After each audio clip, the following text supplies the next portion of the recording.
Laisse-moi te reste joie. C'est en Jésus que mon plaît.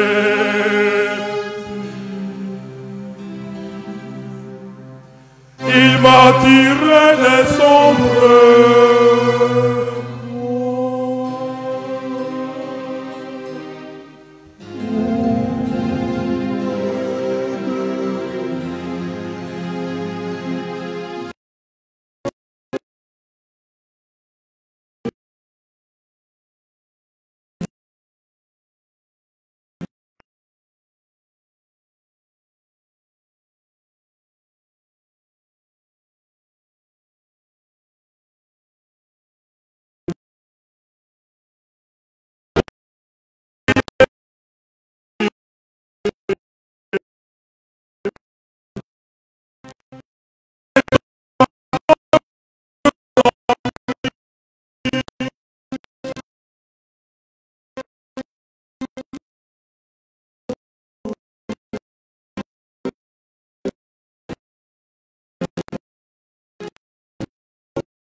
Il faut t'aimer, il faut te suivre.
Inclinons-nous dans la prière pour nous préparer à entendre la parole de Dieu.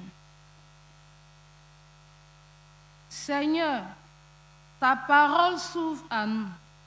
Ô Dieu, donne-nous ton esprit afin que cette parole nous ouvre à ton amour et qu'elle nous invite à te suivre par Jésus-Christ notre Seigneur.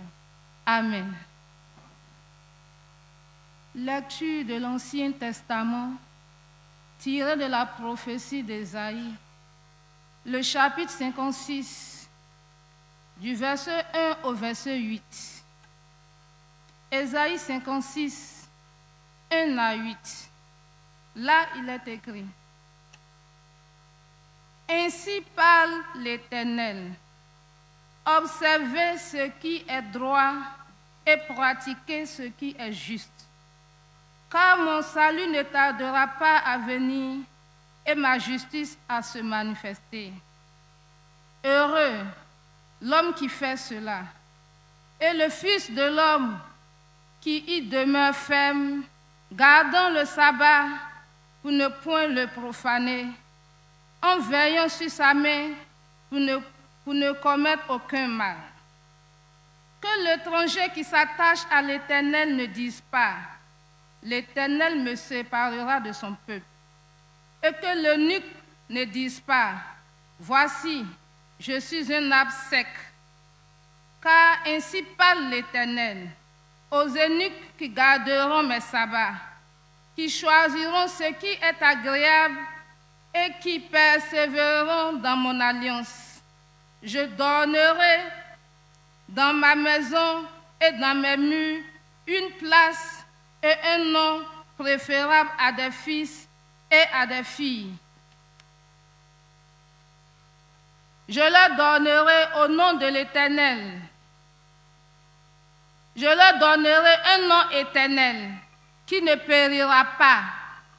Et les étrangers qui s'attacheront à l'Éternel pour le servir, pour aimer le nom de l'Éternel, pour être ses serviteurs, tous ceux qui garderont le sabbat pour ne point le profaner et qui persévéreront dans mon alliance, je les ramènerai sur ma montagne sainte et je les réjouirai dans ma maison de prière.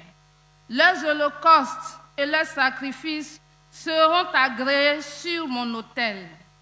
Ma maison sera appelée une maison de prière pour tous les peuples. Le Seigneur, l'Éternel, parle. Lui qui rassemble les exilés d'Israël, je réunirai d'autres peuples à lui, aux siens déjà rassemblés. Amen.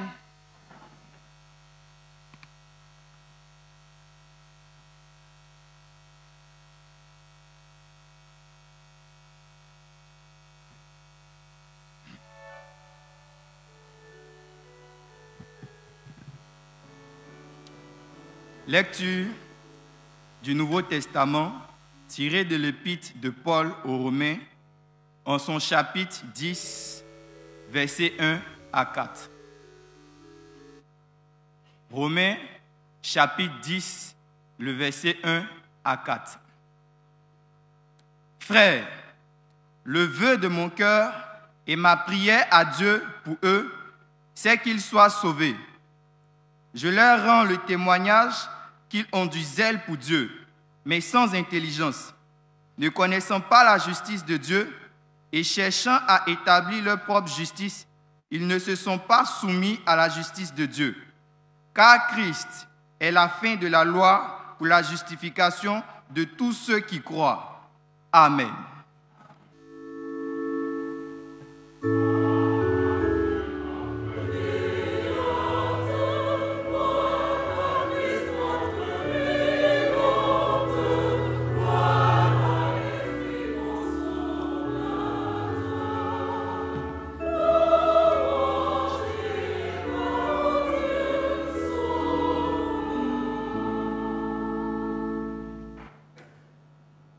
Lecture de l'Évangile de Jésus-Christ selon Marc, chapitre 2, versets 18 à 22.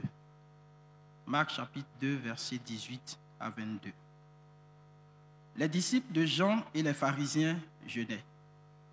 Ils vinrent dire à Jésus: pourquoi les disciples de Jean et ceux des pharisiens jeûnent-ils, tandis que tes disciples ne jeûnent point? Jésus leur répondit: les amis de l'époux peuvent-ils jeûner pendant que l'époux est avec eux? Aussi longtemps qu'ils ont avec eux l'époux, ils ne peuvent jeûner. Les jours viendront où l'époux leur sera enlevé, et alors ils jeûneront en ce jour-là. Personne ne coud une pièce de drap neuf à un vieil habit. Autrement, la pièce de drap neuf emporterait une partie du vieux et la déchirure serait pire. Et personne ne met du vin nouveau dans de vieilles outres. Autrement, le vin fait rompre les outres et le vin et les outres sont perdus. Mais il faut mettre le vin nouveau dans des outres neuves. L'herbe sèche, la fleur tombe, mais la parole de l'Éternel subsiste éternellement. Amen.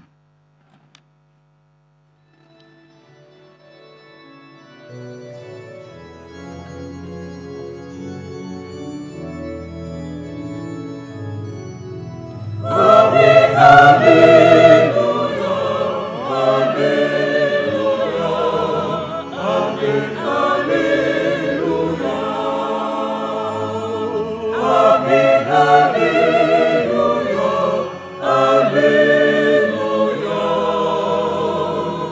amen, alléluia.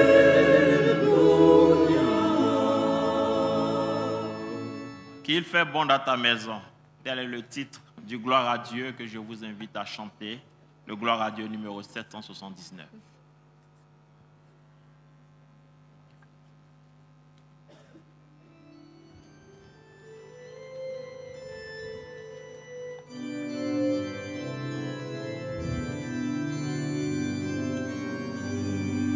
Il fait bon dans ta maison, Dieu de paix, de joie, d'amour, c'est ici que nous prions, que nous jour après jour, que tout homme ici-bas cherche en toi la paix du cœur. Seigneur, nous avons compris que tu es le vrai bonheur.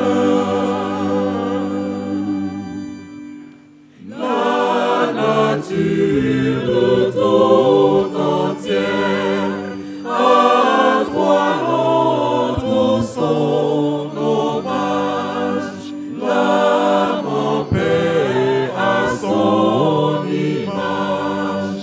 Oh, son Dieu se dit à terre, point de repos ici-bas.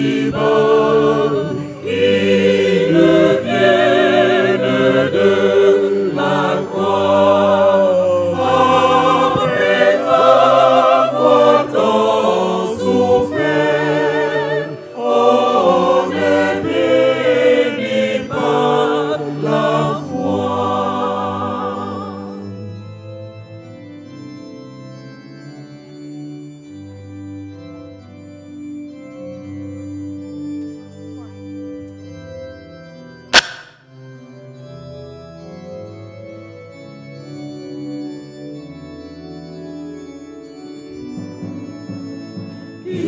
Guide-moi, Seigneur mon Dieu, sur le sentier de la foi. Tel que ce jour on veut que je trouve grâce en toi. Garde-moi de péché.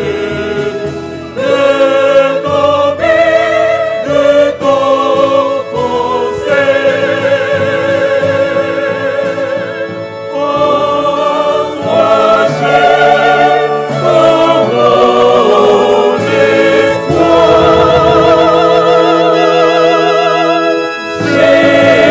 Jésus, sans toi tout est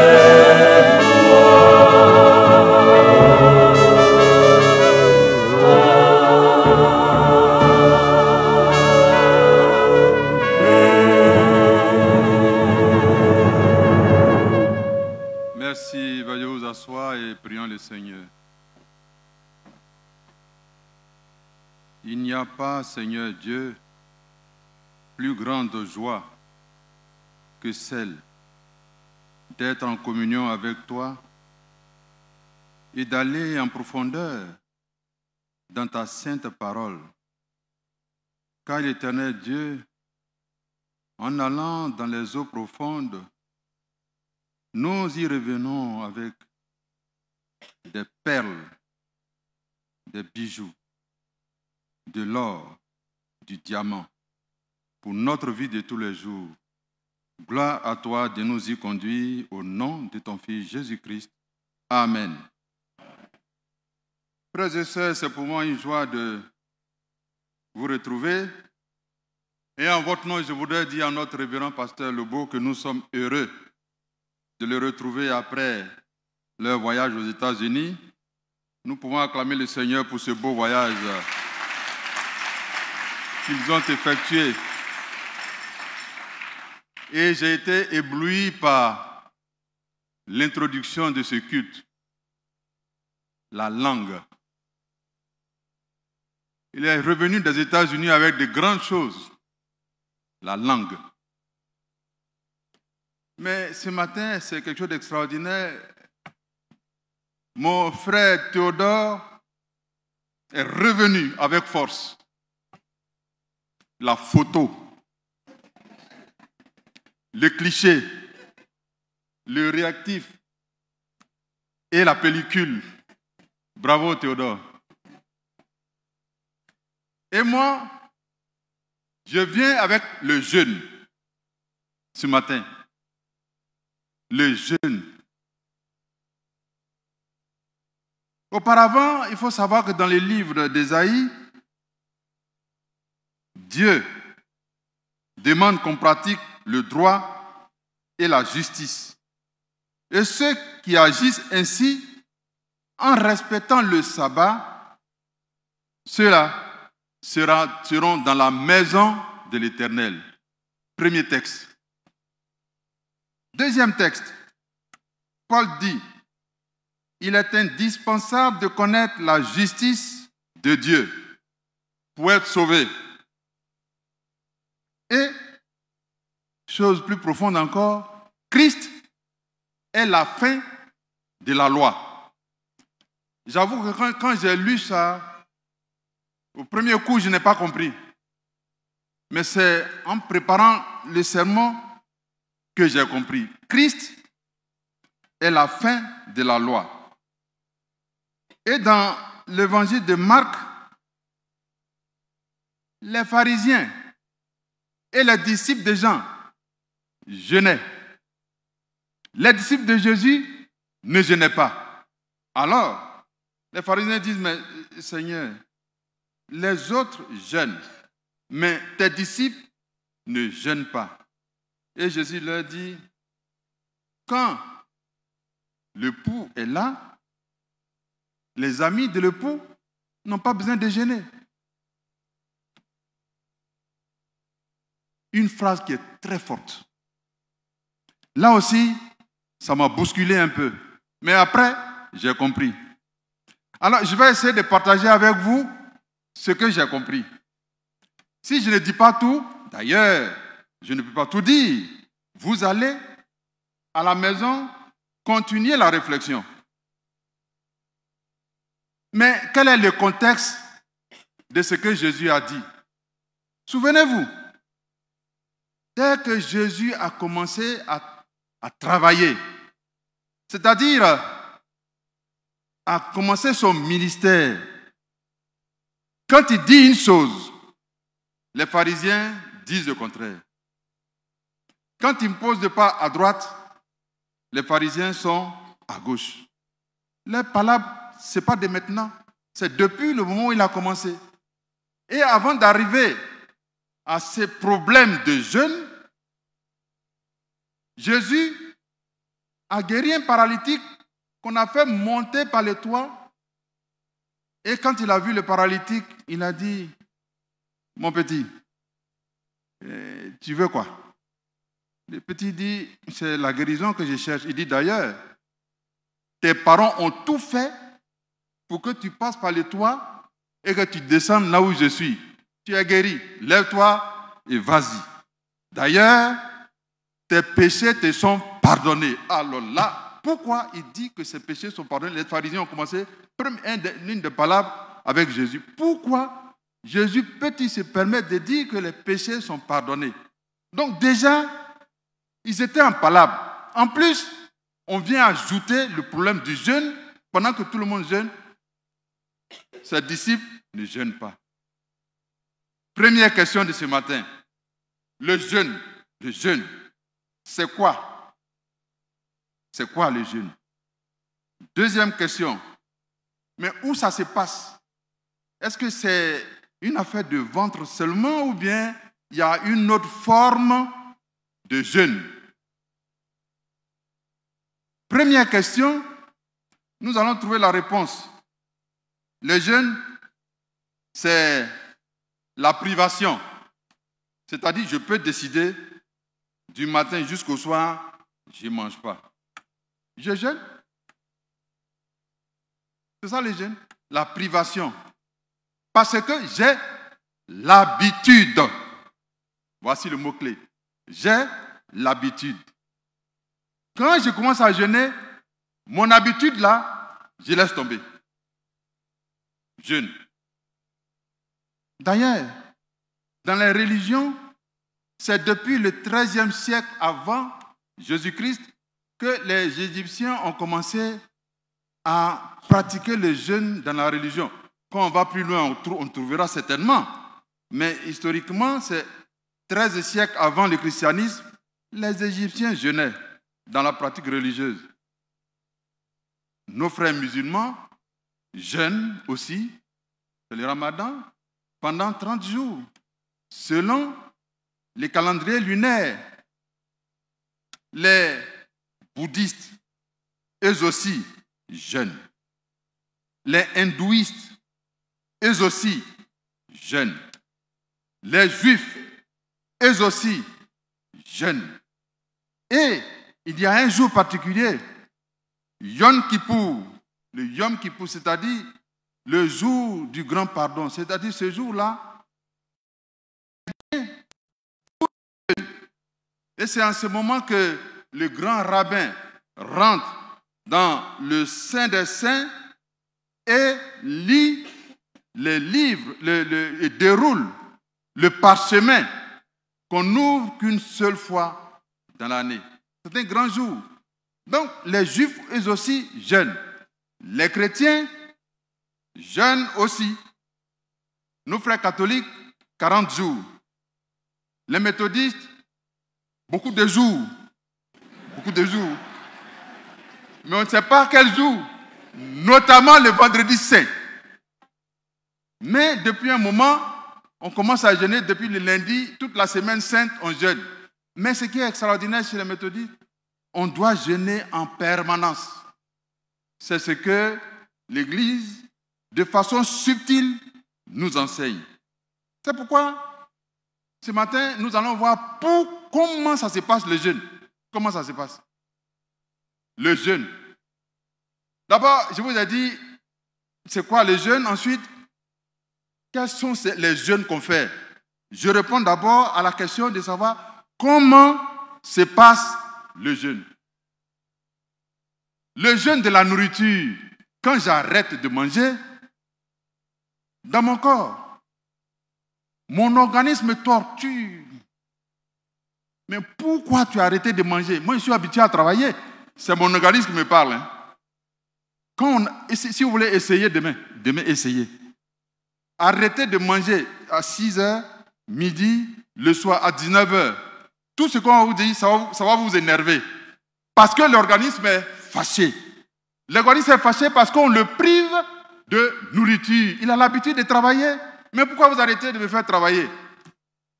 L'estomac chôme. Mes frères et mes sœurs, mais c'est tant mieux si l'estomac chôme. Je vais vous expliquer pourquoi. Pour préparer ces sermons, j'ai fait des recherches. Comme toujours, nous les prédicateurs, on cherche. On cherche. Nous sommes des chercheurs. Donc, je vais vous livrer les résultats de mes recherches. Quand on arrête de manger, les cellules qui ne sont pas fatigués commencent à travailler. Ça travaille, et puis comme ça ne reçoit pas de nourriture, les cellules travaillent encore plus. Et il y a un médecin japonais. Je vais trouver son nom. Parce que c'est un peu compliqué. C'est pas compliqué, mais j'ai oublié. Vous permettez que je trouve son nom. Voilà. Le médecin japonais a cherché. Il s'appelle, ce médecin japonais, il s'appelle Usumi. Usumi. C'est un nom, ça c'est un nom agni, ça. Usumi, le docteur Usumi. Il a dit, voilà, quand on jeûne, les cellules vivantes qui sont en forme vont chercher dans le corps de l'homme les cellules qui sont mortes. Vous entendez, hein? Les cellules qui sont mortes. Et les cellules vivantes les mangent. Et, c'est une façon de parler, les mangent, c'est-à-dire leur redonnent vie. Mais de façon beaucoup plus splendide. Donc, en jeûnant, le côté vivant fait tout pour réveiller le côté qui est mort. Et ça, il a reçu le prix Nobel de physiologie. Un prix Nobel. On connaît les prix Nobel. Il a reçu le prix Nobel parce que les gens étaient étonnés de cette grande découverte. Vous voyez? Nous, les gens, on perd le temps. Jésus a déjà dit ça. Mais comme on n'est pas croyant, on ne veut pas croire, on cherche. Il a trouvé, on lui a donné le prix Nobel. Je crois que tous les pasteurs devaient avoir le prix Nobel. Parce que ça fait longtemps qu'ils nous disent de jeûner. Et il y a un autre docteur, le docteur Christian, le juif, qui lui aussi a démontré que quand on jeûne, l'énergie qui est dans notre organisme se réveille et notre organisme devient beaucoup plus vivant. Notre corps est plus vivant et ça permet, dès le 3e jour de jeûne, essayez, hein? Premier jour, c'est difficile. 2e jour, c'est encore plus difficile. Si vous n'êtes pas fort, vous arrêtez. On a essayé. Parce que pour parler de ça, il faut qu'on essaie. On a essayé. 3e jour, vous oubliez le jeûne, vous avez envie de continuer. Et justement, le médecin, Christian le jeune, Christian le jeune a trouvé que à partir du 3e jour, l'intérieur de notre corps devient fort. On est très fort. On n'a même plus envie de manger. Le 4e jour, on oublie la nourriture. On oublie complètement la nourriture. Donc,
les cellules qui vous fatiguent,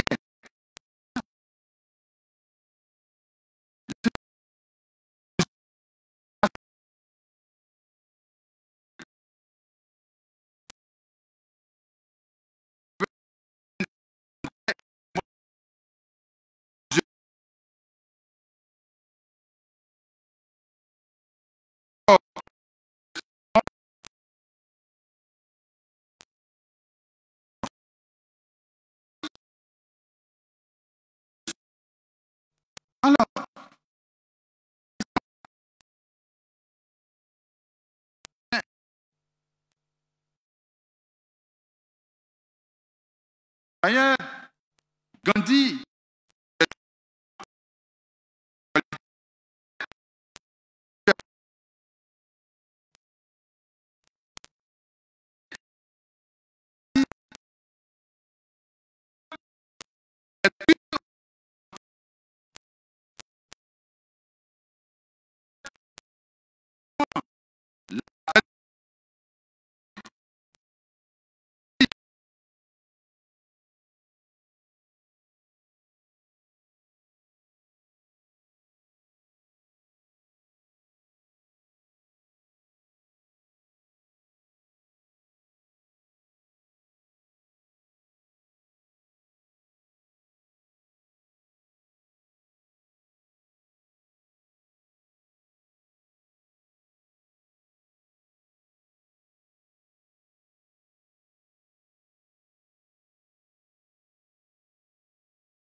l'esprit lunatique qui est dans cet homme-là, on ne peut le vaincre que par la prière et le jeûne. Vous voyez? Jésus sait pourquoi il a dit ça. Et le jeûne. C'est pourquoi nous allons maintenant répondre à la deuxième question. Est-ce que le jeûne, c'est le fait de ne pas manger seulement? Réponse, non. Et c'est justement pourquoi Jésus et les pharisiens font palabre. Je vous assure, mes frères et sœurs, toutes les mésententes, les palabres entre Jésus et les pharisiens, c'est que les pharisiens, ils prennent la parole de Dieu. Premier niveau, Jésus prend la parole de Dieu. Deuxième, troisième niveau. Voilà les palabres. C'est tout. Alors, quand Jésus a dit cela, il a dit, on ne peut vaincre ce démon de l'esprit lunatique que par la prière et le jeûne. Il a donné une grande clé, une très grande clé. C'est pourquoi on se rend compte que le jeûne ne s'arrête pas au corps. Et celui qui va nous donner la réponse à cela, c'est Saint Paul dans 1 Thessaloniciens. Il dit, l'être, c'est le corps, l'âme et l'esprit. Clair. Donc le jeûne ne s'arrête pas seulement au corps. Si votre corps jeûne, il faut que votre âme jeûne. Et le pasteur d'entrée m'a ouvert la porte. Il a ouvert une grande porte. Quand on doit prêcher, il faut écouter tout. J'ai bien écouté. Il nous avait pas la porte. Il dit, la langue, ça peut gâter, mais ça peut arranger. Ça peut détruire, mais ça peut construire. La langue, ça peut amener la guerre, comme ça peut amener la paix. La langue, ça peut gâter le nom de quelqu'un, comme ça peut arranger le nom de quelqu'un. Si on gâte mon nom, ça fait quoi? Ça fait rien. Dieu sait. Donc, l'âme a besoin de jeûner. Pourquoi? Parce que c'est de l'âme que sortent les mauvaises pensées, les mauvaises paroles, les mauvais sentiments, la haine, la jalousie, la concupiscence, l'orgueil, l'ego, tout. C'est déjà que ça vient de l'âme. Ça ne vient de nulle part. L'âme est liée au cœur. Donc, le Seigneur Jésus voulait dire aux Juifs, mais vous parlez de jeûner, jeûner.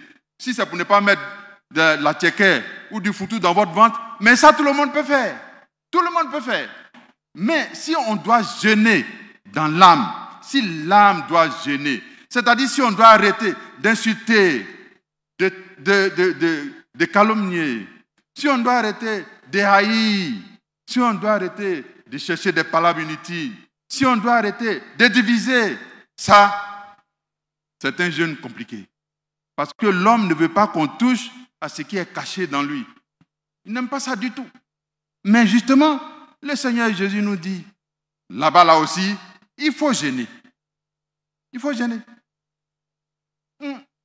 Alors, le docteur de la loi, c'est Nicodème, il s'appelle, non?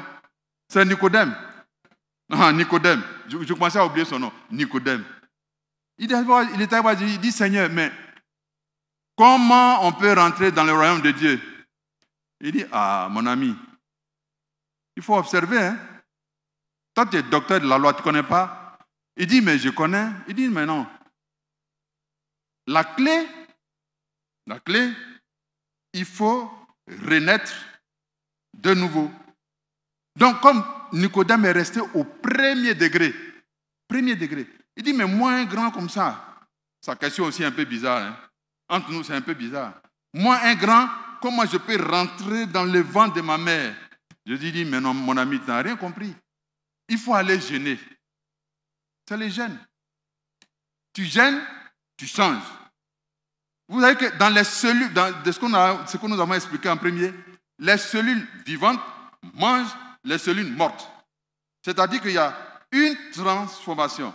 Donc Jésus voulait dire à Nicodème, tu vas te transformer. Vous voyez? Donc l'âme aussi doit jeûner. On doit arrêter de nous injurier. Ah, actuellement, c'est la mode. Hein.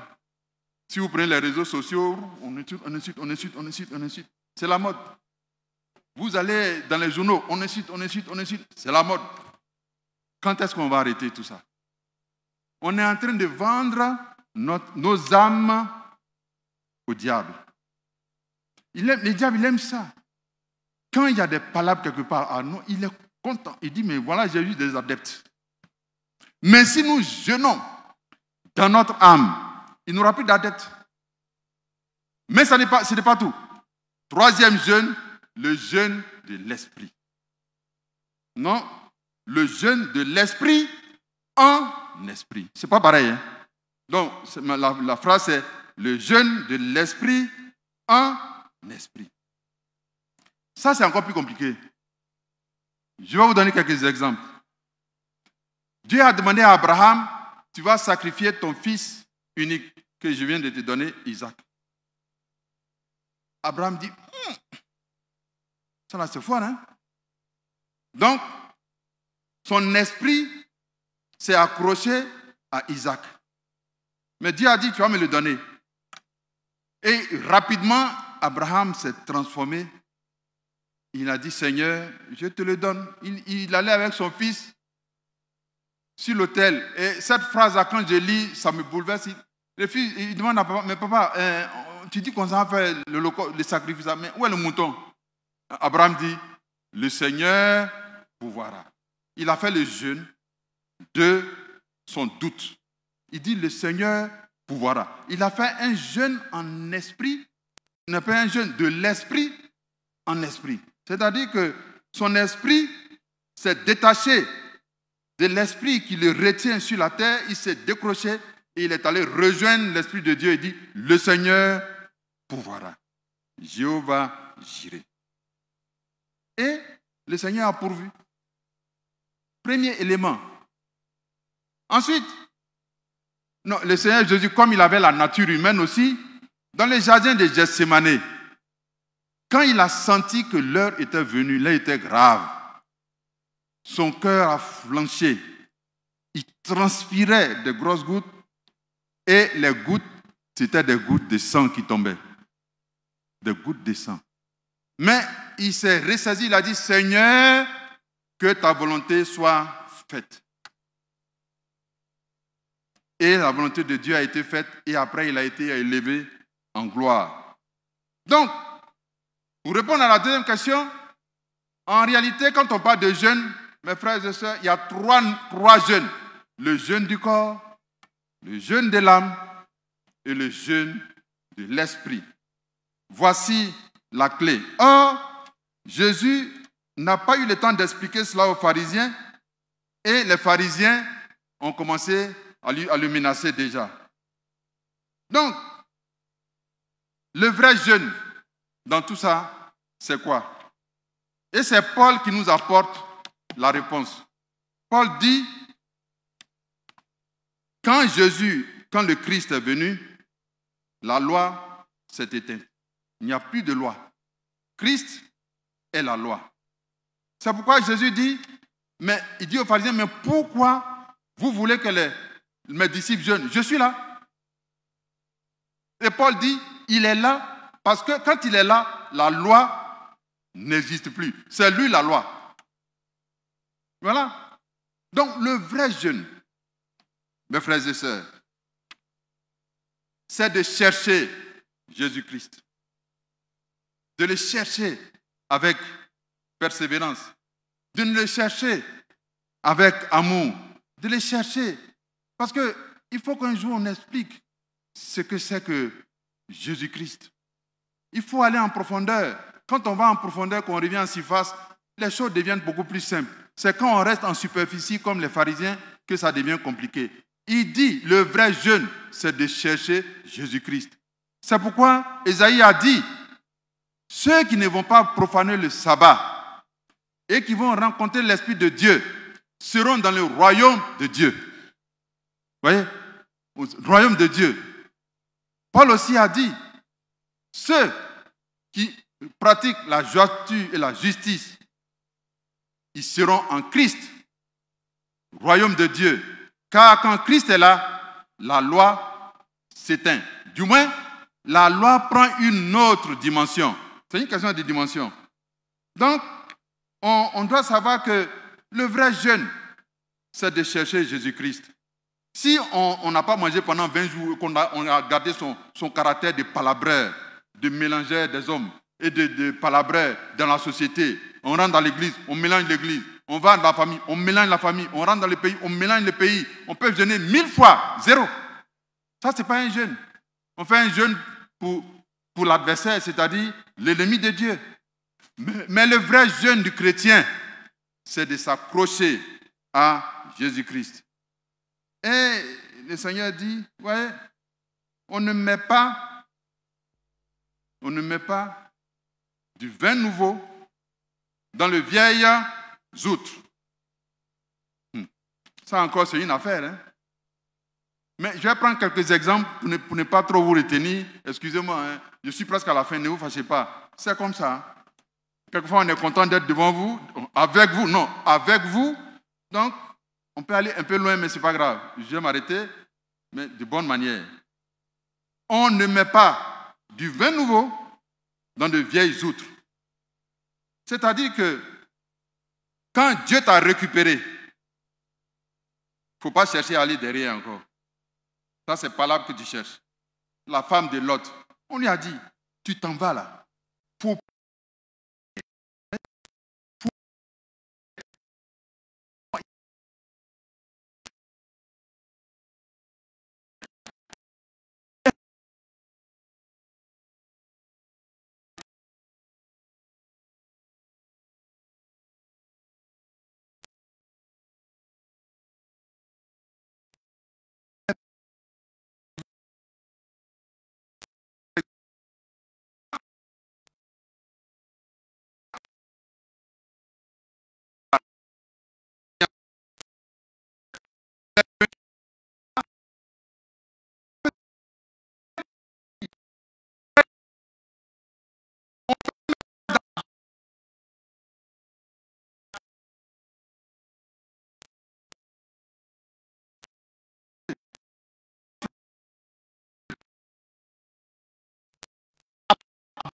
Qui devient Abraham. Ce qu'on ajoute, c'est les H.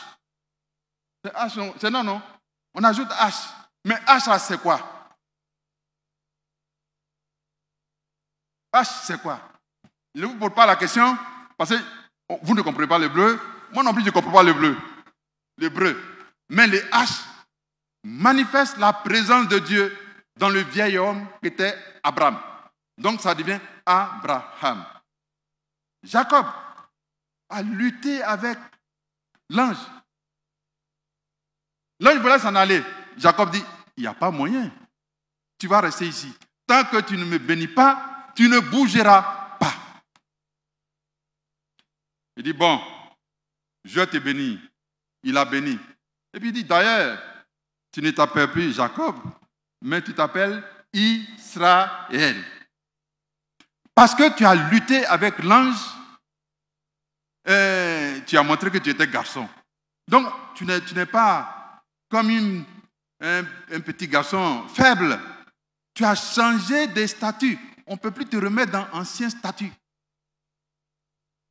Maintenant, on va finir par Saul. C'est ça, non? Saul. Ce n'est pas Saül. Hein?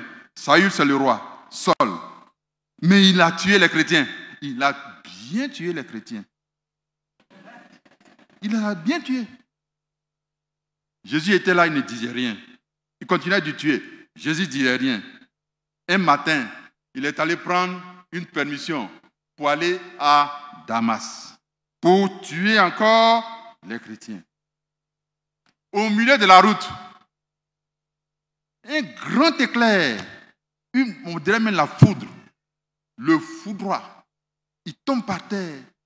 Les gens disent, qu'est-ce qui arrive au patron? Il s'est dit, mais vous ne savez pas, ce qui m'arrive là, je ne peux pas vous décrire. Mais Jésus l'a terrassé. Et puis il dit, non, mais toi là, je t'ai fait quoi? Comme à Abidjan ici, je t'ai fait quoi? Mais il faut arrêter de tuer les chrétiens. Paul s'est levé. Il dit, il ne pouvait plus parler. Il ne pouvait plus parler. Donc, l'esprit a dit, va dans la ville, tu vas trouver Ananias. Il va prier pour toi. Quand il est parti, on a demandé à Ananias de venir prier pour Saul. Il était toujours Saul. Il dit, quoi? Moi? Aller prier pour Saul qui tue les chrétiens? Jamais. Le Seigneur dit, mon ami, merci, elle m'a donné mon bic qui était tombé. Merci, madame. Que le Seigneur vous bénisse. Donc, il dit, jamais, je ne peux. Je n'ai pas allé prier pour lui. L'Esprit dit, tu vas y aller. Il n'est plus rien, je l'ai ligoté. Quand il a prié pour Saul, sa bouche s'est ouverte, ses yeux se sont ouverts, il ne voyait plus rien, ses yeux se sont ouverts. Et il est devenu Paul. Donc, de tueur des chrétiens qu'il était, il est devenu pêcheur d'hommes pour le christianisme. Donc, on ne peut pas mettre Saul dans Paul. C'est fini. On peut pas mettre le vin nouveau dans les vieilles outres. J'ai fini. Je vais conclure. Conclusion.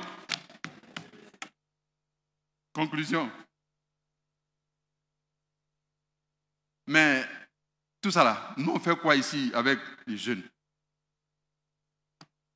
D'abord, dans la famille. Il faut qu'on arrête nos palabres dans la famille. Hein. C'est pas bon. Les enfants, avec Facebook là, ils n'ont plus le temps d'écouter les parents. Hein. Les enfants, il faut faire le jeûne.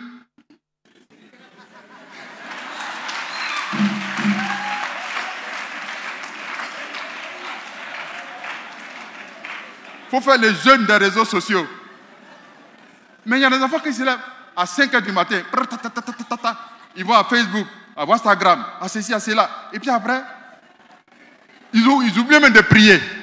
Mais si la maman, le malade lui dit, mais Elisabeth, mais pourquoi tu ne t'es pas encore lavé? Elle dit, mais je n'ai pas le temps. Donc, dans la famille, commençons à faire le jeûne.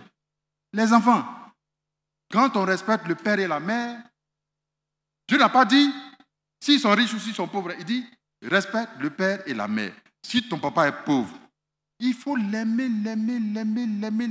Dieu va te bénir. Si ta maman est pauvre, il faut l'aimer. Dieu va te bénir. Si ton maman est riche, d'ailleurs, ce n'est pas pour toi. Lui, il ne prend pas une partie pour te lever. Mais il faut chercher pour toi. Le jour où il doit te donner, il va te donner. Donc, même s'il est riche, il faut l'aimer. Ce n'est pas à cause de son argent. Hein. Il faut l'aimer. Dieu va te bénir. C'est pour les enfants. Pour nous, les parents. On se promène trop. Il faut qu'on rentre un peu à la maison. Parce que les enfants, à partir d'un certain âge, ont besoin des parents. Souvent, c'est à la maman qui souffre. Ils posent des questions bizarres. Et puis, à la fin, ils disent, mais moi, toi, tu ne connais rien. J'attends papa. Papa va venir à minuit, tu dors. Donc, si papa était là, à 19h, ce serait bon. Bon, j'excuse ceux qui travaillent dans les cabinets ministériels. Parce que là-bas, là, c'est dur. Moi-même, j'en ai fait j'ai fait l'expérience. Là-bas, on ne quitte pas le bureau avant 21h. Quand on arrive, les enfants dorment. C'est ma pauvre épouse qui s'est bien occupée des enfants. Mais de temps en temps, on le fait aussi. Donc, les papas, soyez à la maison.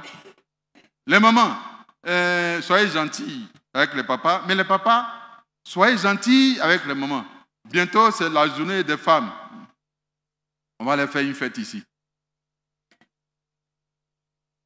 Ça, c'est la famille. La fête des moissons arrive. Mon frère Théo l'a déjà dit. Il faut faire le jeûne. Ah, encore. Merci. Non, mais voilà, j'ai des supporters à droite ici. Dieu merci.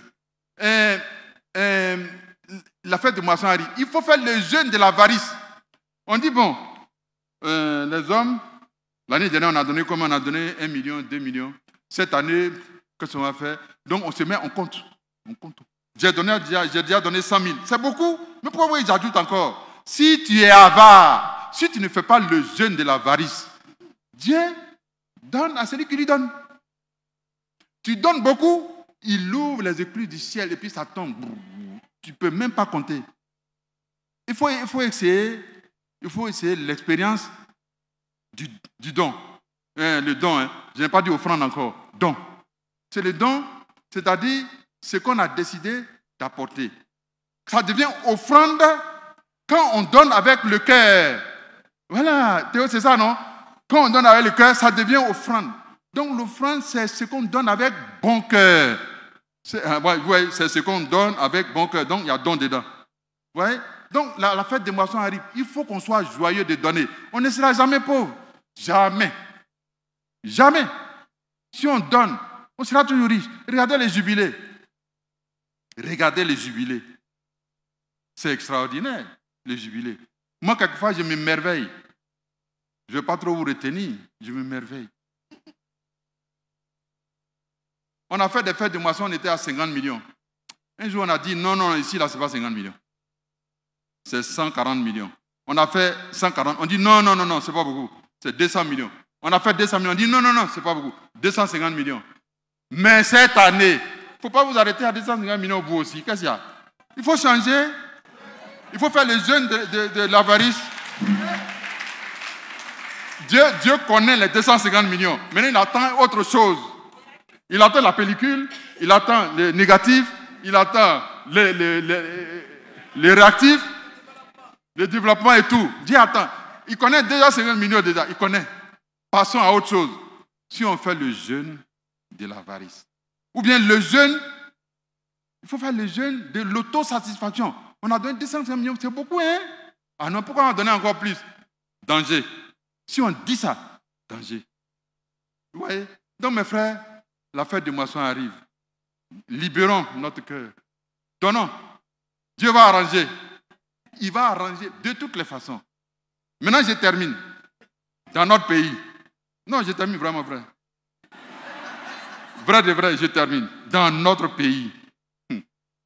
Revenant, je crois qu'il faut voir si on peut faire le jeûne. On peut faire une journée de jeûne et puis on va venir tous pour prier pour la Côte d'Ivoire.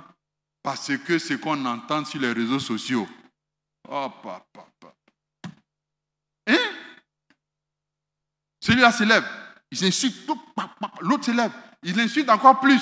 Après, ce n'est pas un qui insulte, c'est plusieurs qui insultent. Après, c'est tout un groupe qui vient pour insulter. Et donc, le pays, on est devenu des insulteurs publics.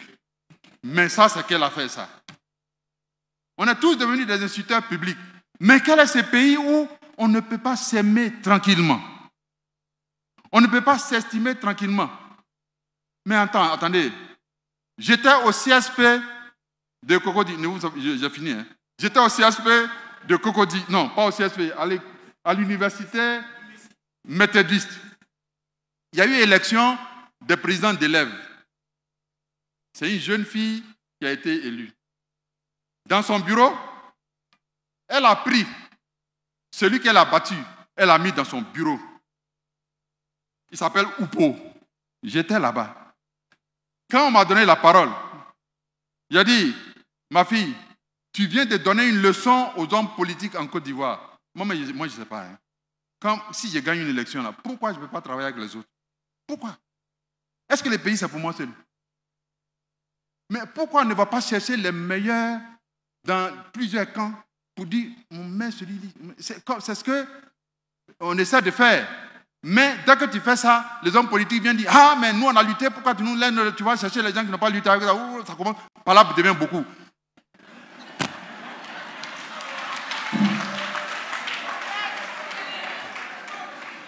Dieu fera qu'un jour, celui qui gagne va travailler avec tous ceux qu'il a battus. Pourquoi on a la paix? On a besoin de paix. Ou bien vous voulez courir encore? Ou bien vous voulez aller nuitamment à Benjaville, au marché de Benjaville? Ou bien vous voulez mourir de faim? Bon, il faut nous dire, nous qui essayons de faire la politique, je ne dis pas on fait la politique, hein. On essaie de faire la politique, dites-nous de calmer le jeu. Celui qui est fort, ça baisse. Celui qui est faible, ça baisse. Tout le monde, ça baisse. Devant qui? Devant Dieu. C'est ça, le vrai jeûne. Que Dieu nous bénisse. Amen.